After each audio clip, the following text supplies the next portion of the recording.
Voilà, alors, Nirfouat Kol HaCholim, Kol HaYeshurot. Nous allons commencer la paracha de Balak.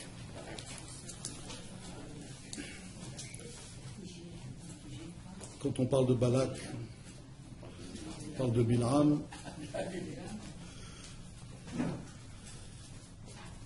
Et ces deux personnages sont évidemment des ennemis du peuple juif.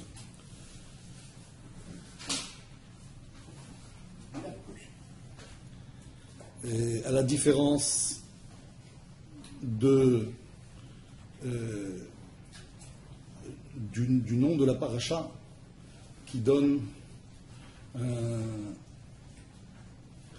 intérêt plus grand pour Balak plutôt que pour Bil'am. C'est une question. Pourquoi est-ce que la Torah a donné cet intérêt à ce personnage qui est un ennemi du peuple juif? Le nom d'une paracha, c'est le nom de Balak. Pourquoi est-ce qu'il aura droit à sa paracha, comme on dit? Est-ce qu'on peut appeler cette paracha Bil'am? Non.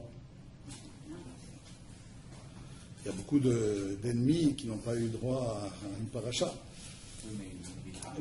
Bil'am, c'était la pire des espèces.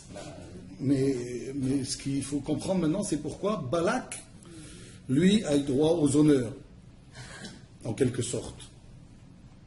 La paracha commence par ça. Vayar Balak. Balak, fils de Tsippor, a vu ce que Israël a fait au peuple de Hémori. Donc il faudra comprendre ça. On va tout de suite y arriver. Mais auparavant, dire le déroulement de la paracha, les grandes lignes de cette sidra. Balak voit le peuple juif face à eux. Il dirige à ce moment-là le peuple de Moab. Moab, c'est des anciens parents du peuple juif, puisqu'ils descendent de qui? De Lot. Lot étant le neveu d'Abraham. Donc c'est presque la même famille. Mais évidemment, il y a une sorte de haine de la part de Moab qui a refusé la moindre des hospitalités, c'est-à-dire de donner du pain et de l'eau, la base même de l'hospitalité, surtout qu'ils ont une dette vis-à-vis d'Abraham, donc vis-à-vis des descendants d'Abraham. Donc Moab a une haine certaine contre le peuple juif, et Balak va se retrouver roi. Comment ça se fait qu'il va se retrouver le roi de Moab, alors qu'il n'est pas moabite? Il ne fait pas partie de ce peuple. Il vient d'où Moab? Il vient d'où Balak? Balak, d'après Rashi, on comprend qu'il vient de Midian, et pas de Moab. Donc comment c'est possible que quelqu'un qui vient d'un autre pays puisse être pris comme roi de Moab? Il a acheté sa place. Peut-être pas, non. En fait, c'est parce qu'il avait une bonne vision des choses. Il a proposé un plan qui paraissait, très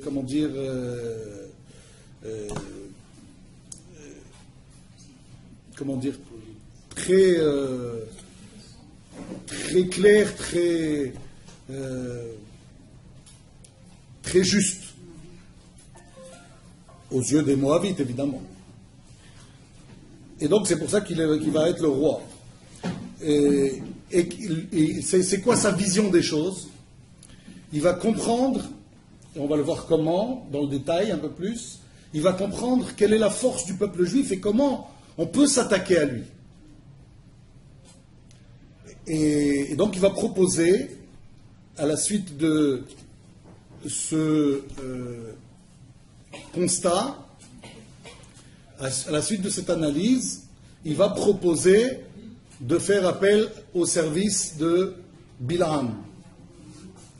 Et Bilam, lui, sa force serait, selon ce plan de Balak, serait dans sa bouche. Et donc ils vont convoquer Bilam, qui lui a un pouvoir avec sa bouche de maudire le peuple juif. Pourquoi le convoquer? Maudire, on peut le faire de là où on se trouve, a priori.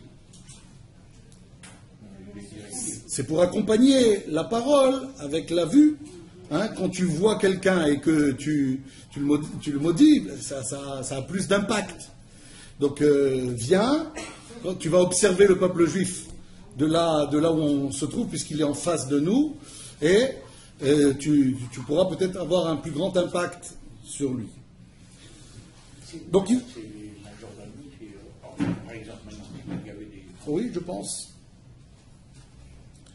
Que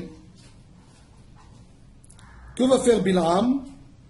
Au départ, il va refuser, parce qu'il comprend que Dieu n'est pas d'accord avec lui, alors qu'il en meurt d'envie de le faire, parce que sa haine des Juifs est plus grande encore que celle de Balak. Mais Dieu l'en empêche une première fois, il va refuser, et puis après on va lui envoyer une autre délégation, plus prestigieuse encore, et là il va accepter. Dieu lui permet d'y aller. Et donc il va y aller, et il va y avoir des embûches, des obstacles dans le chemin. C'est là qu'il va y avoir la discussion entre l'âne et Bilam, à cause de ces obstacles qui vont être mis au milieu de la route. Et ensuite, on va voir dans la suite de la paracha, Bilam qui va, avec Balak, offrir des sacrifices à Dieu. Et au bout de ces sacrifices, il va dire ses incantations. Et dans ces incantations, au lieu de maudire le peuple juif, il va le bénir. Tout le monde sait ça. Mais ce que l'on sait moins peut-être, c'est quelles sont ces paroles qu'il a prononcées, qui sont devenues célèbres, en tout cas pour nous, et on les utilise assez souvent. Et enfin, la paracha va se terminer par une catastrophe pour le peuple juif. Cette catastrophe, elle est due à un conseil que va donner Bilam à Balak pour faire tomber le peuple juif.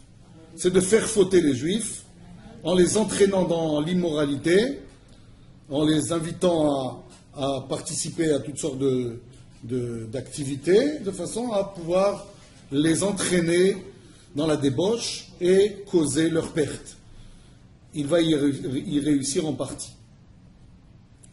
Donc voilà, grosso modo, de quoi parle la paracha. Alors, avant de parler donc pourquoi la première question, pourquoi est-ce que cette paracha s'appelle Balak, il faut d'abord dire ce que le Chafetz Chaim dit au sujet de cette paracha dans son ensemble. Quand on voit la paracha, c'est-à-dire le Sefer Torah, on lit le Sefer Torah, d'habitude, quand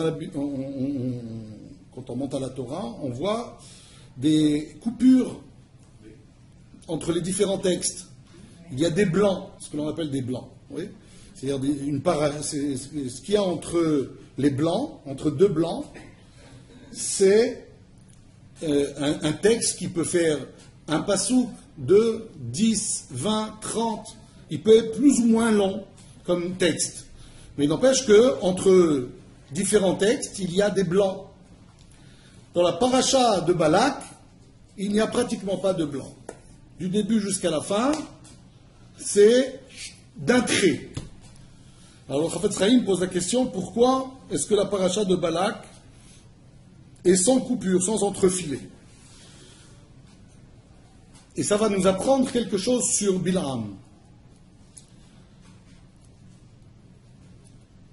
Bilam à la différence de Moshe, oui, il est, comment dire, quelqu'un qui a eu un don extraordinaire, mais qu'il n'a pas utilisé pour s'améliorer. Et c'est ça toute la différence qu'il y a avec Moshe. Et en quoi ça a un rapport avec cette constatation que fait le Chafetz Chaim, qu'il n'y a pas de coupure dans la paracha? À quoi servent les coupures en fait? Le Chachamim m'explique que chaque fois que Dieu a transmis un message, une paracha à Moshe, on dit qu'il lui a donné le temps de la réflexion, le temps de la méditation sur ce texte. Il aurait pu, Dieu, s'il voulait, lui dire, écoute, j'ai 10 textes à te donner, par exemple, je te donne les 10 textes, et puis après tu feras ce que tu veux, tu prendras les temps qu'il faut. Non, entre chaque texte, Dieu lui dit, vas-y, prends le temps maintenant de la méditation et de comprendre et d'approfondir ce que tu viens de découvrir, ce que tu viens de recevoir. Et donc le blanc, c'est le passage, on va dire, qui figure dans le Sefer Torah, qui nous rappelle que Moshe a pris le temps, le soin de, comment dire, enregistrer, comprendre, approfondir et rentrer dans ce texte, épouser ce texte. Voilà ce que n'a pas fait justement Bil'am.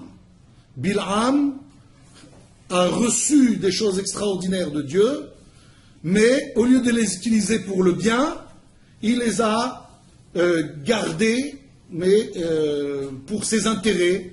Et puis, en fait, il vivait comme il avait envie de vivre.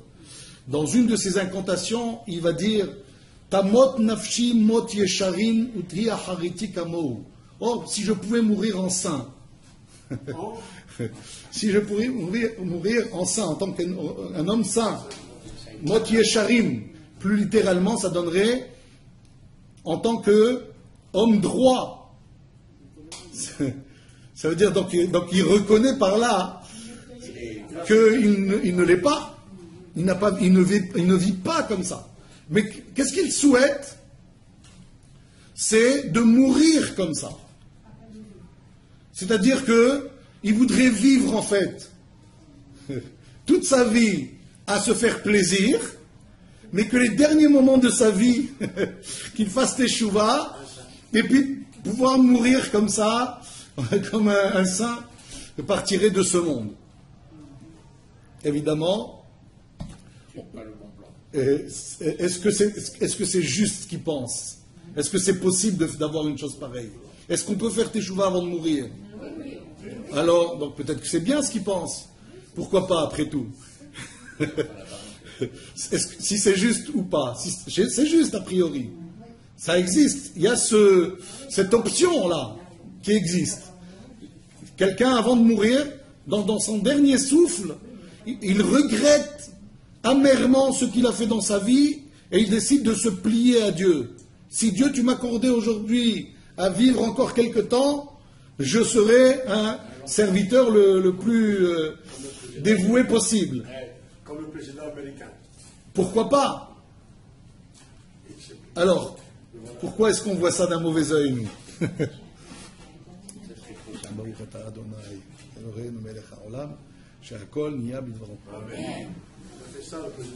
Alors vous me dites, ce serait trop simple. Mais pourtant, c'est ce qui existe pour nous. On vient de dire que ça existe. Donc, et pourtant, vous me dites c'est trop simple. Mais il y a une balance. Mais pourquoi? Pourquoi c'est trop simple?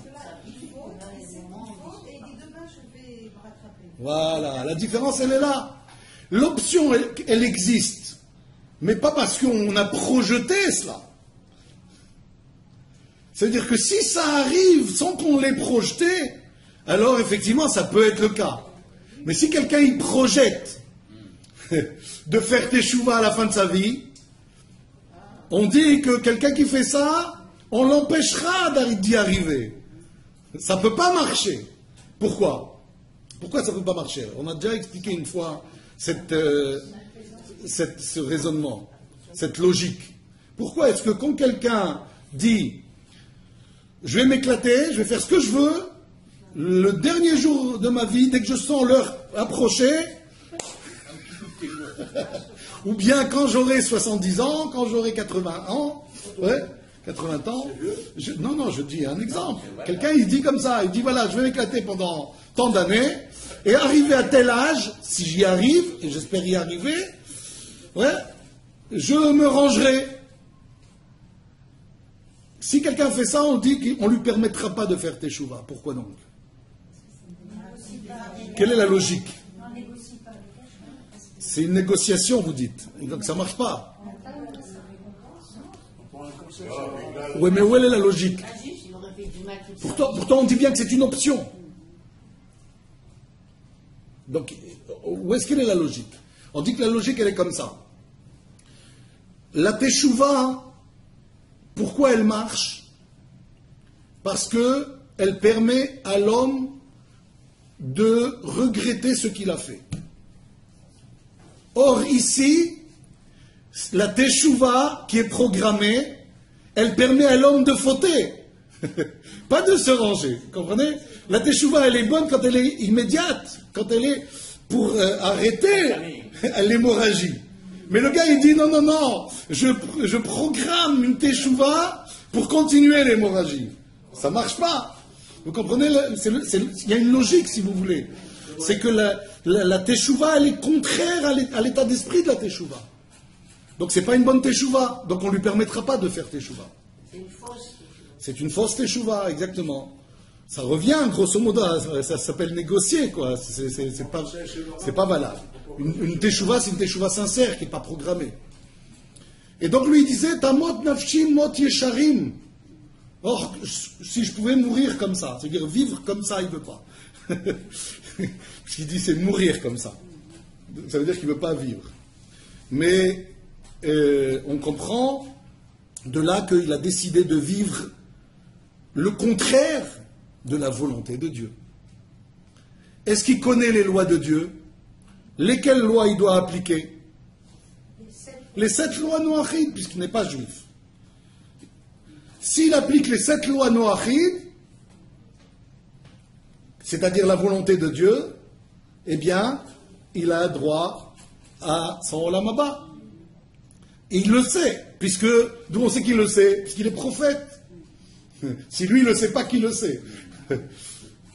Donc s'il le sait et qu'il ne prend pas le temps de la réflexion, alors c'est quelqu'un qui décide de faire le contraire de la volonté de Dieu. Et c'est ça qui est en fait dans notre paracha, le manque de blanc. Le blanc n'existe pas chez Bilam. Voilà pourquoi cette paracha, elle ne contient aucun blanc. Maintenant, il se peut que vous allez voir dans la paracha des chapitres. On est au chapitre 19, au chapitre 22, quand on commence la paracha de Balak. Donc c'est la Torah, c'est tout volé. C'est tout à la suite. Voilà. Alors, donc vous, quand on passe du premier au deuxième... Il y a différents chapitres. Les chapitres-là ne sont pas des chapitres qui correspondent à la tradition juive. C'est des chapitres qui ont été,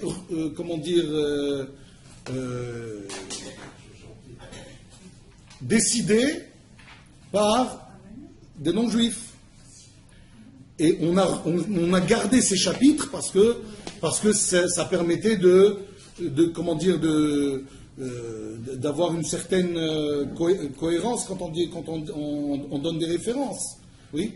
Sinon, on perdait les gens, quoi. Si quelqu'un dit c'est au chapitre 19 et l'autre il dit non, c'est à d'autres chapitres, on ne pourrait plus donner de référence. Donc, pour garder les références intactes, on a gardé ces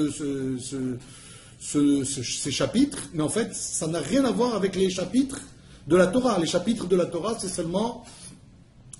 C'est pas dénombré d'ailleurs, ces chapitres, mais quand il y a un blanc, on sait que le chapitre est fini. Là, il n'y a aucun blanc dans la paracha, dans le Sefer Torah, mais il n'empêche qu'il y a des chapitres.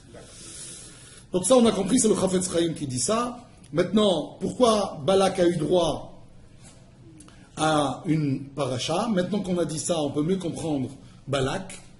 Balak, lui, c'est un ennemi déclaré du peuple juif. C'est-à-dire qu'il ne joue pas un double jeu, contrairement à Bilam. Bilham, il demande à Dieu, est-ce que je peux y aller pour maudire le peuple juif? Mais comment tu demandes une chose pareille? Si tu sais que le peuple juif, c'est le peuple élu, c'est le peuple qui est aimé de Dieu, pourquoi tu demanderais une chose pareille, Bichlal? Donc c'est pas un ennemi déclaré. Il fait croire qu'il est en fait obéissant à Dieu, mais en fait sa volonté principale, c'est de faire du mal au peuple juif. La preuve, c'est qu'à la fin de la paracha, il va conseiller à Balak d'attirer les Juifs vers la débauche. Vous posez une question? Qui a posé une question là? Il y a quelqu'un qui a posé une question? Non? On continue. Alors Balak, une des raisons pourquoi il y a une paracha qui a son nom, c'est parce que quelqu'un qui est franc, qui est honnête, ça mérite, même si c'est un ennemi juré du peuple juif, ça mérite d'être mis en valeur. Ne pas se cacher. Il y a malheureusement beaucoup d'ennemis du peuple juif qui ne sont pas des ennemis déclarés. Et ça, c'est pire encore. C'est-à-dire qu'ils essayent de tirer des ficelles pour faire du mal au peuple juif, un peu comme Bilham, de façon détournée. Hein? On préfère les Iraniens, par exemple, à bien d'autres ennemis qui, en fait, nous veulent du mal, mais ils cherchent à remuer un certain nombre de choses pour que ça tourne mal. Deuxième raison, pourquoi est-ce qu'on a donné cet honneur à Balak? C'est parce que pour pouvoir maudire le peuple juif, Bilham va lui demander d'offrir des sacrifices à Dieu.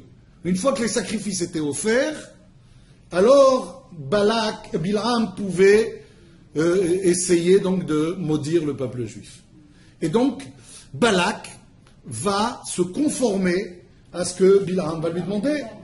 Il va lui demander de faire quoi? À 3 reprises, de construire 7 autels et d'y offrir 2 fois 7, chaque fois, 2 fois 7 sacrifices, 2 fois 7 bêtes.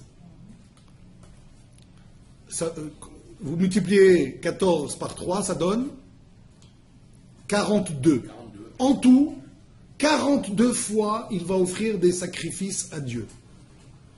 Même dans le but de pouvoir maudire le peuple juif, c'est quand même avoir fait un sacrifice à Dieu. Voilà en quoi ça a l'air contradictoire, effectivement. Mais en fait, de là, on déduit que ce qu'on a vu dans la Gemara la semaine dernière, que Akadosh Baruch Hu, il est El Emuna Ve'en Avel. Il est Dieu de la Emuna, de la foi, de la confiance. Ve'en Avel, il n'y a pas d'injustice. Bon, on dit ça, c'est la même chose. Si c'est blanc, c'est pas noir.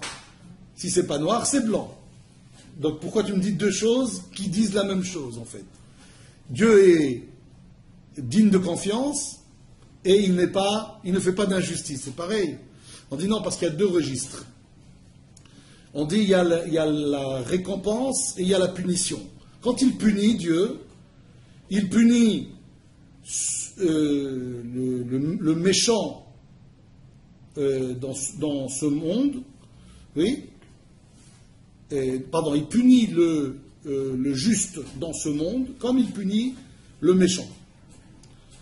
Pourquoi? Parce que le méchant n'a pas le droit au monde futur. Alors il le punit dans ce monde comme dans le monde futur. Alors que le juste, lui, il est frappé dans ce monde pour ne pas recevoir dans le monde futur. Voilà pourquoi le juste souffre. Et il n'y a pas d'injustice aussi dans les cadeaux. Dans les cadeaux, Akadosh Baruch Hu fait des cadeaux aux justes comme il le fait aux gens méchants. Mais dans ce monde, pour les gens méchants, quelqu'un qui a fait du bien, même si c'est quelqu'un de très mauvais, il a le droit à une récompense. Mais où? Dans ce monde. Pour lui donner ce que l'on appelle le solde de tout compte. Rapidement, l'idée c'est, comme on a dit tout à l'heure, pourquoi le juste y souffre.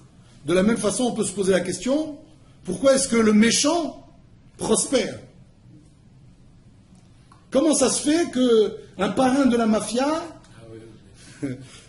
il a le droit d'être aussi riche, aussi respecté, tout le monde a peur de lui, etc. Pourquoi? Pourquoi est-ce qu'il a droit à tout ça? On dit par exemple, s'il a le respect de la maman, ben c'est quand même, par exemple, une bonne action qu'il a fait dans ce monde. C'est vrai qu'il a fait du mal. Il a tué des gens, il a roulé des gens, etc. Il a volé, tout ce que vous voulez. Il a fait des choses énormes, mais aussi, il a une part de bien. À la différence du tzaddik, le tzaddik, lui, il investit pour le monde futur. Donc on dit, c'est au monde futur qu'on préserve, et donc s'il y a à payer quelque chose, on te fait payer ici. Si on a à te donner quelque chose, on te le donne là-bas. Pour le mauvais, on lui donne ici à recevoir ce qu'il y a à recevoir pour le bien qu'il a fait. Et peut-être voilà pourquoi il vit longtemps, voilà pourquoi il est riche, voilà pourquoi on le respecte. Pour ces petites choses qu'il a faites dans sa vie de bien, mais quand il arrive là-bas, on lui dit, monsieur, on t'a tout payé ce que tu as fait de bien, il reste maintenant la facture de toutes les mauvaises choses que tu as fait dans ta vie, là maintenant tu vas commencer à payer, puisque tu as décidé de te défaire de ce monde-là, c'est dans ce monde qu'on va te faire payer. Voilà la différence qu'il y a entre Balak et Bil'am. Maintenant, les autres noms de Paracha, c'est connu. Pourquoi est-ce qu'ils ont eu droit à des honneurs? Noach, c'est le premier qui a eu droit à une paracha. C'est parce qu'il était un ish tzaddik et qu'il a sauvé le monde, l'humanité. Donc il méritait une paracha. Il y avait Yitro, qui lui était l'exemple de celui qui vient vers Dieu alors qu'il n'a pas été désigné par Dieu pour être sous les ailes de la providence. Il y a ensuite Korah. Alors Korah, c'est une bonne question. Pourquoi est-ce que Korah a droit à tant d'égards alors qu'il a été un rebelle aux yeux de Dieu et aux yeux de Moshe? Il s'est rebellé. La réponse, elle est que Korah, c'est un homme tzaddik, qui était tzaddik, oui, et qui est un exemple important pour le peuple juif. Qu'est-ce que c'est que quand on est tzaddik comme Korah, où on peut arriver aussi bas sous terre, vivant. Donc c'est un exemple pour le peuple juif, voilà pourquoi il est mis en valeur, pas parce que c'est un exemple comme les autres, mais c'est un exemple pour savoir là où il ne faut pas aller. Alors que c'était un tzaddik de la plus haute, du plus haut niveau. Et enfin, qu'est-ce qui reste? Pinchas. Balak, on l'a vu. Et Pinchas, parce que Pinchas, c'est l'acte de bravoure qui n'est pas si évident que ça. C'est un acte de bravoure qui n'est pas évident parce que c'est faire justice soi-même. Or, a priori, on devrait faire la justice par un tribunal et pas par l'homme lui-même.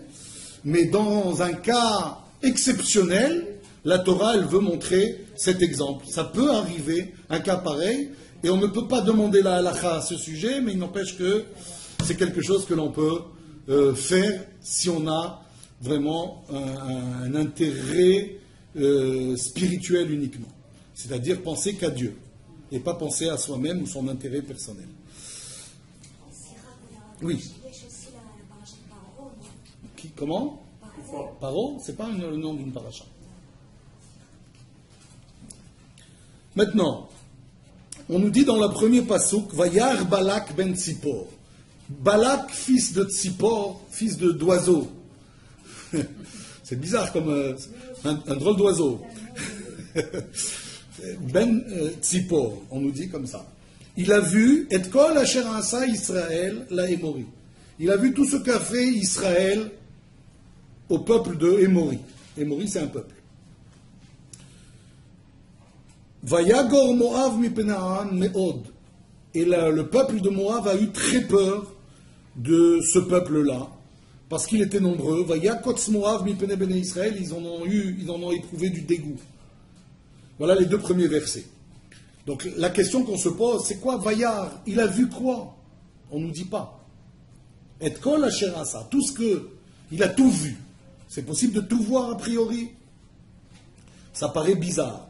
On aurait plus compris qu'on nous dise ici que Vaishma, ouais, que Balak ait entendu tout ce qui a été fait au peuple de Hémori, on se serait dit, bon, c'est bien, c'est pas mal déjà. Vu comme s'il avait la possibilité de tout voir. Et là, on comprend pourquoi on nous dit Ben Tzipor, justement. Comme s'il avait vu tout à vol d'oiseau. Oui. Et en fait, il y a encore quelque chose qui se cache dans ce verset. Il a vu tout ce que Israël, c'est pas marqué le peuple ici, comme dans le verset suivant. Moab a eu peur de ce peuple. Là, on parle, pour Balak, on dit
Attends, c'est bien Dieu qui lui parle là ou c'est qui? Si Dieu il sait tout ça, a priori, pourquoi est-ce qu'il lui pose la question? Et la réponse, elle est que Dieu veut pas le tester, mais l'induire en erreur. Lui faire croire que Dieu ne saurait peut-être pas tout. La preuve, c'est qu'il lui demande. Hein?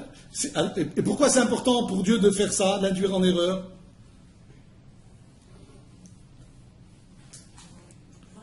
Parce qu'il pense quelque chose, mais il dit autre chose. Il a envie de maudire le peuple juif, mais il ne dit pas qu'il a envie de peur. Il dit à Dieu, moi je fais ce que tu veux. Hein. Mais au fond de toi, c'est pas... Alors, si Dieu il ne sait pas tout, peut-être qu'il ne sait pas ce que j'ai dans le cœur. C'est ça l'induire en erreur. Et c'est ce qui a permis à Bilham d'avoir tout son libre arbitre. De dire, est-ce que je peux, vouloir quelque chose et faire croire quelque chose d'autre. Vous comprenez? Et donc, Dieu va lui dire, Bilham va dire, oui, voilà, il a un problème, il y a un peuple qui est sorti d'Égypte, et pour eux c'est invivable. Lecha kavali oto, il me demande d'aller le maudire. Vayomer Elohim el Bilham, et là, Dieu lui dit, lo telech imahem, ne pars pas avec eux. Je fais un peu la voix comme on fait dans les films. Ne pars pas avec eux. Ouais. Lo tahor et ta'am, ne maudis pas ce peuple. Ki baruch hu, car il est béni. Dans cette phrase, il y a beaucoup d'idées à comprendre. Pourquoi il y a beaucoup d'idées à comprendre? Parce que il y a une question. Dieu il dit, Lo telech imahem, ne pars pas avec eux. Ça suffit ou pas? Il suffirait pour Dieu de lui dire, ne pars pas. Pourquoi il rajoute les mots, ne maudis pas le peuple juif, car il est béni.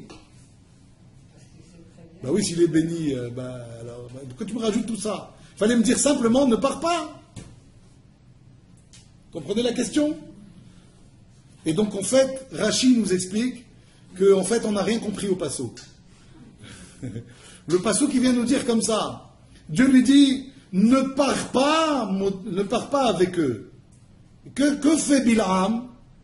Il dit, d'accord, je ne peux pas partir avec eux? Ok, j'ai compris. Je peux le maudire sur place? De là, on découvre que... Pourquoi tu poses des questions? On t'a pas demandé de venir Pourquoi on t'a pas demandé de maudire sur place? On t'a dit de venir là-bas. Dieu il te dit, ne pars pas. Et là, il dit, bon d'accord, mais j'ai la possibilité de le maudire de là où je suis. Et il dit, Lo tahor et ta'am, ne maudis pas ce peuple. Et il rajoute, Ki baruchu, qu'est-ce que j'ai besoin de rajouter ça? Enfin, dire, ne maudis pas, puis c'est tout. Pourquoi rajouter des codes? Pourquoi donner une parole supplémentaire? Dire, non, ne maudis pas. J'ai besoin de te dire pourquoi. Et en fait, de là, on découvre que on vient lui dire à Bilham, tu sais, on ne veut pas que tu les maudisses, ni non plus que tu les bénisses, parce que c'est ce qu'il a demandé. Après que Dieu lui dise, ne les maudis pas, il dit, je ne peux pas les maudire, ok. Et est-ce que je pourrais les bénir? Et là, il dit, non, il est déjà béni. Laisse tomber, on n'en veut pas. Et Rashi va expliquer, il va dire, c'est comme avec comment on appelle ça, l'abeille, on dit, on veut ni de ton miel, ni de ton dard, ni de ton miel. Tu sais quoi, laisse-nous tranquille. Ok? Ni de comment on appelle ça, de ta morsure, ni de ton baiser. C'est quoi ici la morsure et le baiser dans Bilham? Pourquoi est-ce qu'il demande à bénir le peuple juif? Il veut le maudire, il dit, est-ce que je peux le bénir? C'est bizarre. Vous trouvez pas? C'est du pipeau tout ça. C'est quoi est-ce que je peux le bénir? En fait, son idée principale à Bilham, c'est pas de bénir le peuple juif. Bénir, c'est dans le sens de dire, bon, si on ne peut pas maudire, si on ne peut pas l'attaquer par la malédiction, est-ce qu'on peut l'attaquer par la bénédiction? C'est-à-dire dire aux Juifs, tu sais, nous on vous bénit, donc on peut vivre ensemble, on peut... Et c'est ce qu'il va proposer en fait à Balak. Il va dire, tu sais, on ne peut pas s'attaquer au peuple juif des fois, mais ce qu'on peut faire, c'est des fois se mêler à eux. Une fois qu'on se mêle à eux, c'est là qu'ils perdent leurs ailes, c'est là qu'ils perdent leurs pattes, c'est là qu'ils sont touchés au flanc, c'est là qu'on peut les atteindre. Et c'est pendant des siècles et des siècles ce que beaucoup d'ennemis des Juifs ont essayé, soit par la guerre, soit par les pogroms, soit par aussi la possibilité de dire « Oh, mais on vous veut avec nous, on veut vous bénir. Hein » Le peuple juif, il a besoin, pas qu'on l'étreigne, parce que sinon on l'étoufferait. Il a besoin de pouvoir exprimer son message. Et quand on dit on est ensemble, alors on dit mais tu sais ton message, laisse-le de côté. Et alors on n'a plus la possibilité d'exprimer ce pourquoi on est là. On est juif parce que on doit être une lumière pour les autres. Si tu me dis mais tu sais, mets-toi en veilleuse parce qu'on est tous ensemble, on est tous bénis. On dit on n'a pas besoin de ta bénédiction. C'est l'idée principale. Pourquoi est-ce que avec la parole, la parole, c'est aussi, pas maudire, c'est aussi savoir, tourner la tête, convaincre aussi les Juifs que on peut vivre sans que vous ayez besoin de votre religion. Et ce serait l'erreur la plus dramatique, peut-être même plus que celle de l'attaque physique.